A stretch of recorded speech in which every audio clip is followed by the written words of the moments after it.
देश के कुछ हिस्से हैं जहां पर काफी तेजी के साथ इन आंकड़ों में इजाफा हो रहा है। देखिए, बीते 24 घंटे की बात कर लें तो 20,000 से ज्यादा नए मामले सामने आ चुके हैं। देश में 47 लोगों की मृत्यु हुई है कोरोना की वजह से, कोरोना संक्रमण की वजह से। पिछले 24 घंटे की ये भी हम डेटा और रिपोर्ट आपको दिखा रहे हैं। देश में कोरोना के कुल एक्टिव अगर केसेस की बात कर लें तो 1,39,000 से ज्यादा मामले सक्रिय हैं।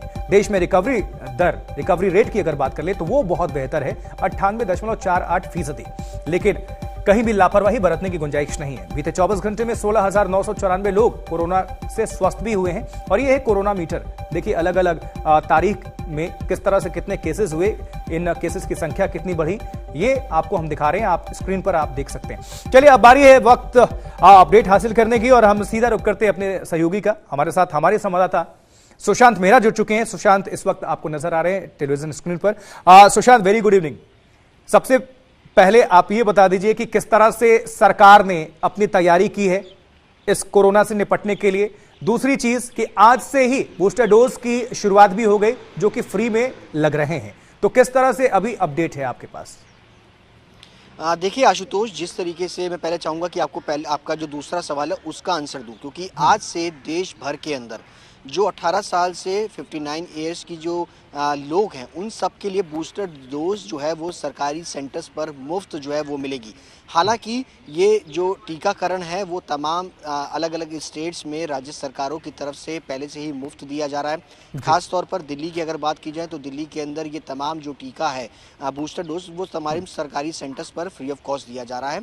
सरकार की तरफ से तैयारियां पूरी हैं, लेकिन सरकार को ये फैसला इसलिए भी करना पड़ा कि पहली डोज और दूसरी डोज में जहां दिल्ली के अंदर बड़े स्केल पर लोग लंबी लंबी कतारों में जो नज़र आते थे, एक्टिव थे कि भैया उनको अगर कोरोना से बचना है तो कहीं ना कहीं उनको वैक्सीनेशन लेने की ज़रूरत है, तो वो एक जोश जो था वो काफ़ी हद तक कम नज़र आ रहा था। यही वजह है कि सरकार ने अब इस बूस्टर डोज के लिए प्रति जो लोगों की जागरूकता है कहिए या फिर लापरवाही कहिए, उसको कंट्रोल करने के लिए मुफ्त टीकाकरण की बात जो है वो सरकार की तरफ से की गई है। तमाम सरकारी सेंटर्स पर, तमाम गवर्नमेंट हॉस्पिटल्स पर, डिस्पेंसरीज पर अब ये टीकाकरण जो है, लेकिन क्या उसका असर नजर आ रहा है? लोग फ्री होने के बावजूद क्या वहां पर पहुंच रहे हैं? क्योंकि पहले तो ऐसा दिमाग में था कि चलो पैसे खर्च करने पड़ेंगे, बहुत लोगों की अगर मगर की चीजें रहती हैं, लेकिन जब गवर्नमेंट ने इसको फ्री कर दिया तो अभी क्या रिस्पॉन्स मिल रहा है? लोगों को समझना होगा अपनी जिम्मेदारी। देखिए, जाहिर तौर पर लोगों को अपनी जिम्मेदारी जो है वो समझनी पड़ेगी। जिस तरीके से पहली डोज और दूसरी डोज के बीच में लोग अपनी जिम्मेदारी समझते नजर आए, लेकिन तीसरी डोज जो है बूस्टर डोज, उसके लिए भी जिम्मेदारी समझने की खास तौर पर ज़रूरत है।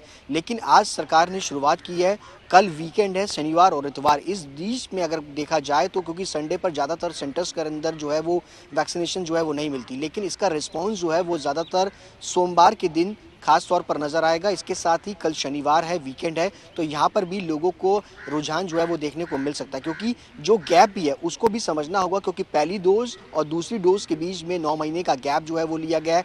इसके अलावा अगर कोविशील्ड जो वैक्सीनेशन ले रहे हैं उनके बीच में भी 9 महीने का गैप जो है वो रखा गया है। क्या वो टाइम पीरियड पूरा कर पा रहे हैं या नहीं कर पा रहे हैं, इस चीज़ का पूरा ध्यान रखने की ज़रूरत है। उसी के बाद जो है वो लोग वैक्सीनेशन ले पाएंगे। लेकिन इस बीच अगर देखा जाए तो देश के तमाम राज्यों में अगर बात की जाए जहां पर खास तौर पर कोरोना के मामले बढ़े हैं, इनमें महाराष्ट्र, केरल, कर्नाटका और दिल्ली, इन एरियाज़ के अंदर, इन स्टेट्स के अंदर कोरोना के मामले जो है वो काफ़ी ज़्यादा बढ़े हैं। अगर बात की जाए महाराष्ट्र की, केरल की, यहाँ पर जो वेदर है, यहाँ का वेदर जो है वो काफ़ी ज़्यादा अलग किस्म का वेदर है। यहाँ पर अगर कहा जाए मॉइस्चर काफ़ी ज़्यादा रहता है, तो यहाँ पर कोरोना का ज़्यादा एक्टिव रहता है। इसी वजह से यहाँ पर मामले जो है वो सबसे ज़्यादा है और लोगों की लापरवाही भी जो है वो देखने को मिलती है। लोग मेट्रो के अंदर अगर सफ़र करें, दिल्ली मेट्रो में करें या रेल में भी करें, तो सोशल डिस्टेंसिंग और तमाम जो नियम है उनकी धज्जियाँ भी उड़ती हुई साफ तौर पर नज़र आती है। यही वजह है कि इन स्टेट्स के अंदर कोरोना के मामले जो है वो काफ़ी ज़्यादा तेज़ी के साथ जो है वो बढ़े हैं।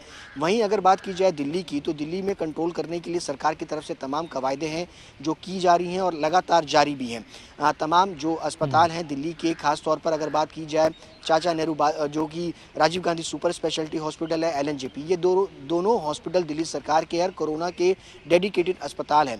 पिछले दिनों जिस तरीके से कोरोना के मामलों में अगर बात की जाए, खासतौर पर मई और जून के महीने के अंदर, जून के स्टार्टिंग में और मई के एंड के अंदर कोरोना के मामले तेजी के साथ बढ़े थे। पॉजिटिविटी जो रेट था वो 7% तक पहुँच गया था। उसको कंट्रोल करने के लिए सरकार की तरफ से सख्तियां एक बार फिर से शुरू करी गई। 500 रुपए का जुर्माना जो है वो सड़कों पर जो लोग मास्क नहीं पहन करके निकलते नजर आए, बाजार के अंदर घूमते नजर आए, तो 500 रुपए का जुर्माना सरकार की तरफ से एक बार फिर से इंप्लीमेंट कर दिया गया। और यही वजह है कि लगातार सरकार चाहती है कि लोग जागरूक रहें, लोग वैक्सीनेशन जो है वो ले, क्योंकि इसमें एक वजह ये भी है कि अगर आप वैक्सीनेशन लेते हैं तो आप अपने साथ साथ अपने परिवार के जितने भी सदस्य हैं उनको कोरोना की चपेट में आने से जो है वो बचा सकते हैं। 12 साल तक के बच्चे को अगर बात की जाए तो सरकार की तरफ से हरी झंडी दी जा चुकी है कि 12 साल तक के बच्चे जो हैं, 18 साल तक के बच्चे, उनको कोरोना का वैक्सीनेशन मिलेगा। लेकिन उससे कम उम्र के बच्चे भी जो है जो कि कोरोना की चपेट में आ सकते हैं, जिनमें खासतौर पर अगर बात की जाए कोमॉर्बिडिटीज़ वाले बच्चे हों या वो सीनियर सिटीजन हों, उनकी जान को ज़्यादा खतरा है।